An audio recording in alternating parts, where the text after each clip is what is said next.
কেইদিনমান আগতে তামিলনাডুত এটা শোকাবহ দুৰ্ঘটনাত অসমৰ 9 গৰাকী লোকৰ মৃত্যু হয়।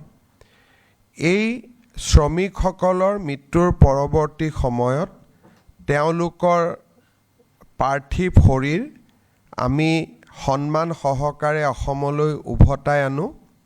পৰৱৰ্তী সময়ত তামিলনাডু চৰকাৰেও এই শ্ৰমিকসকলৰ বাবে 10 লাখকৈ আৰ্থিক মঞ্জুৰি প্ৰদান কৰে।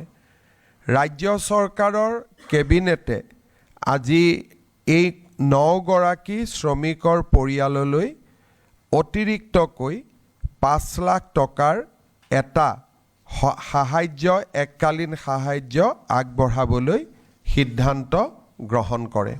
আমাৰ টাটা টেকনলজিৰ সৈতে ইণ্ডাষ্ট্ৰী 4.0 ট্ৰেইনিং আমাৰ ৰাজ্যৰ বিভিন্ন ITI আৰু পলিটেকনিকত দিয়া হয়। প্ৰায় 3000 কোটি টকা ব্যয়েৰে আমি বিভিন্ন ITI আৰু পলিটেকনিকসমূহ আমি প্ৰস্তুত কৰি উলিয়াইছিলোঁ আৰু বছৰি 2000 ল'ৰা ছোৱালীক আমি ইণ্ডাষ্ট্ৰী 4.0 ৰিলেটেড ট্ৰেডৰ আমি ট্ৰেইনিং দিওঁ।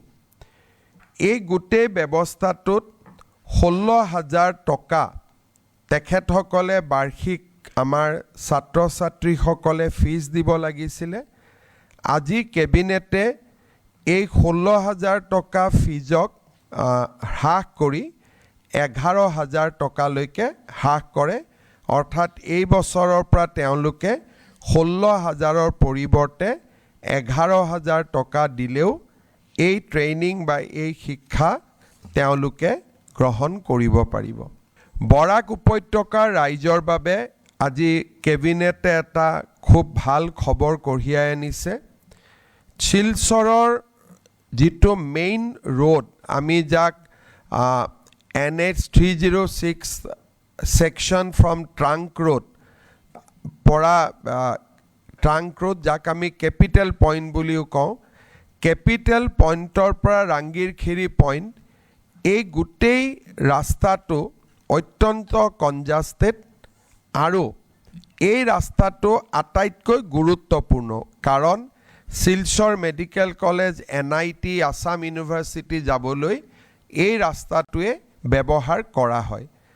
শিলচৰৰ ৰাইজৰ বহুদিনীয়া এটা দাবী আছিলে যে এই ৰাস্তাটোৰ ওপৰত এখন এলিভেটেড কৰিডৰ নিৰ্মাণ কৰিব লাগে। ৰাজ্য চৰকাৰে আজি এই এলিভেটেড কৰিডৰ নিৰ্মাণৰ প্ৰকল্পটোক অনুমোদন জনাইছে আৰু এই প্ৰকল্পটো প্ৰায় 3.5 কিলোমিটাৰ দৈৰ্ঘ্যৰ হ'ব আৰু এই প্ৰকল্পটো নিৰ্মাণ কৰোঁতে আনুমানিক ব্যয় 564 কোটি টকা হ'বগৈ। ৰাজ্য চৰকাৰৰ কেবিনেটে আজি শিলচৰৰ এই এলিভেটেড কৰিডৰটো নিৰ্মাণ কৰিবৰ বাবে 564 কোটি টকাৰ অনুমোদন জনাইছে।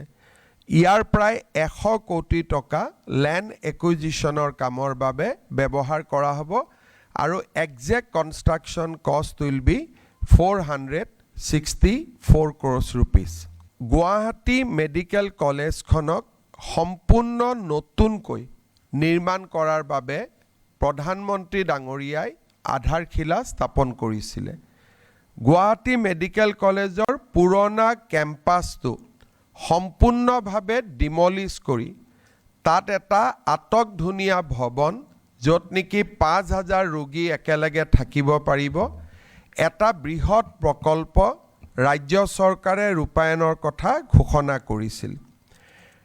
এই প্ৰকল্পটোৰ লগতে শংকৰদেৱ স্বাস্থ্য বিজ্ঞান বিশ্ববিদ্যালয়, ৰাজ্যৰ বিভিন্ন পেৰামেডিকেল এডুকেশ্যন আদিক শক্তিশালী কৰিবলৈ আজি ৰাজ্য চৰকাৰে 4,257 কোটি টকাৰ এটা বিশাল প্ৰকল্পত অনুমোদন জনাইছে।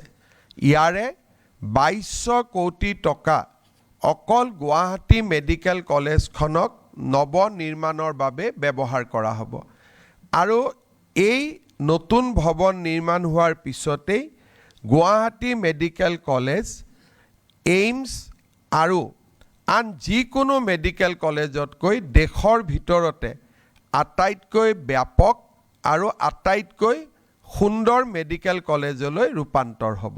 এই গোটেই আঁচনিখন ৰূপায়ণৰ বাবে এছিয়ান ডেভেলপমেণ্ট বেংকে আমাক ঋণ আগবঢ়াব, যাৰ 80% কেন্দ্ৰীয় চৰকাৰে বহন কৰিব আৰু 20% ৰাজ্য চৰকাৰে বহন কৰিব।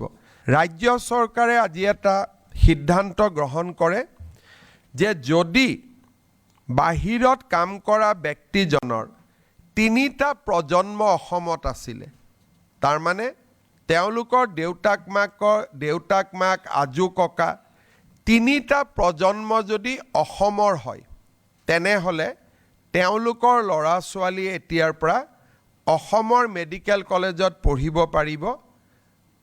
অসমৰ হাইস্কুলতে পঢ়াটো এতিয়াৰ পৰা মেণ্ডেটৰী নহ'ব। আজি কেবিনেটে মেডিকেল এডমিশ্যনৰ ক্ষেত্ৰত অৰুণাচল প্ৰদেশত বাস কৰা মৰাণ জনগোষ্ঠীৰ লোকসকলক অসমৰ স্থায়ী বাসিন্দা হিচাপে গ্ৰহণ কৰিবলৈ সিদ্ধান্ত গ্ৰহণ কৰে।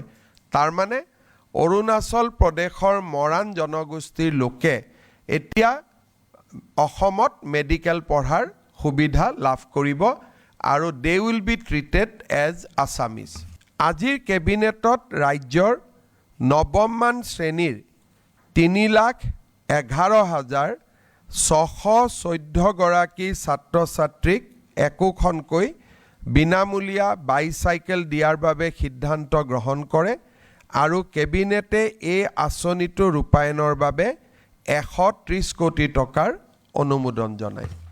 আজি কেবিনেটে আমাৰ মহাবিদ্যালয়সমূহত অলপতে হৈ যোৱা যি নামভৰ্তি আছিলে, সেই নামভৰ্তিত 1,75,817জন ছাত্ৰ ছাত্ৰীয়ে গ্ৰেজুৱেট ষ্ট্ৰীমত বিনামূলীয়া নামভৰ্তি কৰিবলৈ সক্ষম হয়। এওঁলোকে নামভৰ্তি বিনামূলীয়াকৈ কৰিলেও নামভৰ্তিৰ ফিজ ৰাজ্য চৰকাৰে কলেজসমূহক উভতাই দিব লাগিব আৰু তাৰ বাবে কলেজসমূহক বিনামূলীয়া নামভৰ্তিৰ বাবে ধনৰ ৰিইম্বাৰ্চমেণ্টৰ বাবে কেবিনেটে আজি 126 কোটি টকা অনুমোদন কৰে। আজি আমাৰ কেবিনেটে অসমৰ বিভিন্ন বিভাগত কাম কৰি থকা 1,231 জন আৰু অসম সচিবালয়ত কাম কৰি থকা 99 গৰাকী কেজুৱেল ফিক্স পে এমপ্লয়িজক বিভিন্ন ধৰণে সহায় কৰাৰ বাবে সিদ্ধান্ত গ্ৰহণ কৰিছে। ৰাজ্যত মিনিমাম যিটো 1,231 গৰাকী মাষ্টাৰ ৰোল কেজুৱেল আৰু ফিক্স পে ৱৰ্কাৰ আছে, এতিয়াৰ পৰা আমি তেওঁলোকক মিনিমাম পে স্কেল প্ৰদান কৰিম। এই সিদ্ধান্তটো আজি কেবিনেটে গ্ৰহণ কৰে। আনহাতে আমাৰ অসম সচিবালয়ত কৰ্মৰত 99 গৰাকী ফিক্স পে ষ্টাফক আজি আমি তেওঁলোকৰ দৰমহা বৰ্তমান তেওঁলোকে 9,000 পায়, আমি 9,000ৰ পৰা 16,400 টকালৈকে বৃদ্ধি কৰিছোঁ। আপোনালোকে জানে যে অহাকালি আমাৰ সমগ্ৰ ৰাজ্যতে অৰুণোদয় আঁচনিৰ 3য় সংস্কৰণ শুভাৰম্ভ হ'ব। ৰাজ্যৰ 30 লাখ লোকে এই অৰুণোদয় আঁচনিৰ ধন কালিৰে পৰা পাবৰ বাবে আৰম্ভ হ'ব। অৱশ্যে BTCৰ চিলেকশ্যনৰ প্ৰক্ৰিয়া এতিয়াও চলি আছে, সেইবাবে BTCৰ হিতাধিকাৰীসকলক পুঁজি দিওঁতে আৰু কিছু পলম হ'ব। কিন্তু অহাকালি যি 30 লাখ আই মাতৃয়ে অৰুণোদয় আঁচনি লাভ কৰিব, এই অৰুণোদয় আঁচনিত আমি আৰু এটা নতুন সংশোধনী আনিছোঁ। আমাৰ যিবিলাক জীৱিকা সখী বাইদেউ আছে, গাঁৱত তেওঁলোকক কেতিয়াবা জীৱিকা সখী বুলি কয়, কেতিয়াবা পশু সখী বুলি কয়, কেতিয়াবা বেংক সখী বুলি কয়।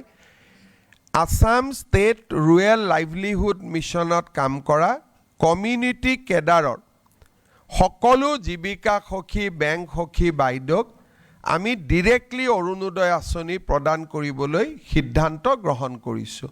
আজি আমাৰ ৰাজ্য চৰকাৰেও এই ইউনিফাইড পেনশ্যন স্কিম অসমৰ চৰকাৰী কৰ্মচাৰীসকলৰ বাবে এডপ্ট কৰে।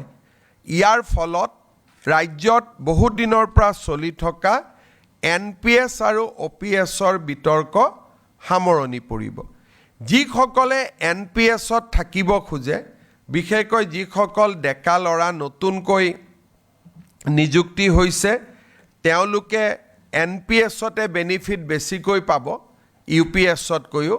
কিন্তু আমি দুইটা অপশ্যন তেওঁলোকৰ বাবে খুলি দিছোঁ যে তেওঁলোকে নিজে বিচাৰিলে NPSতো থাকিব পাৰিব বা তেওঁলোকে UPSতো যাব পাৰিব।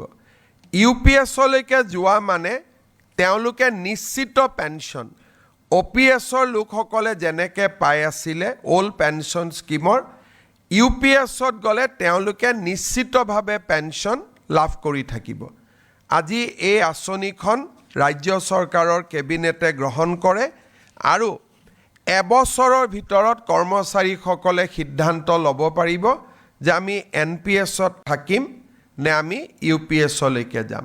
ধুবুৰী আৰু চাউথ চালমাৰা জিলাত আৰু লগতে অসমৰ চৰ অঞ্চলত কাম কৰি থকা যিখিনি আমাৰ ছোৱালী শিক্ষয়িত্ৰী আছে, তেওঁলোকক আমি গৃহ জিলালৈকে ট্ৰান্সফাৰ কৰাৰ বা গৃহ জিলাৰ সমীপৰ এখন জিলালৈকে ট্ৰান্সফাৰ কৰাৰ কাৰণে আমি সিদ্ধান্ত লৈছোঁ। তাৰমানে চাউথ চালমাৰা, ধুবুৰী বা চৰ অঞ্চলত যিসকল ছোৱালী শিক্ষয়িত্ৰী কাম কৰি আছিলে, 5 বছৰ চাকৰি সম্পূৰ্ণ হৈছে। আগতে আছিলে যে 10 বছৰ হ'ব লাগিব, তাতো পোষ্ট থাকিব লাগিব।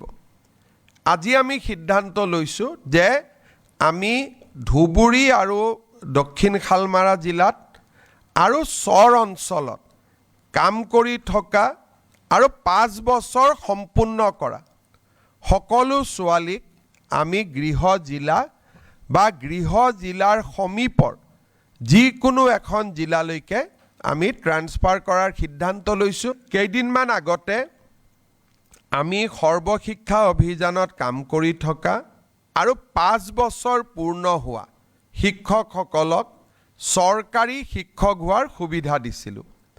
কিন্তু 5 বছৰৰ অপশ্যনটো থকা কাৰণে বহুবিলাক শিক্ষকে এই স্পেচিয়েল ৰিক্ৰুটমেণ্ট ড্ৰাইভৰ সুবিধা ল'ব পৰা নাছিলে। তেওঁলোকে আমাক আবেদন কৰিছিলে। এতিয়া 5 বছৰটো আমি 3 বছৰলৈকে কমাই দিছোঁ। সৰ্বশিক্ষা অভিযানত 3 বছৰ কাম কৰিলেও তেওঁলোকক আমি সৰ্বশিক্ষাৰ পৰিৱৰ্তে চৰকাৰী শিক্ষক হিচাপে আমি পুনৰ তেওঁলোকক নিযুক্তি দিয়াৰ ব্যৱস্থা কৰিম।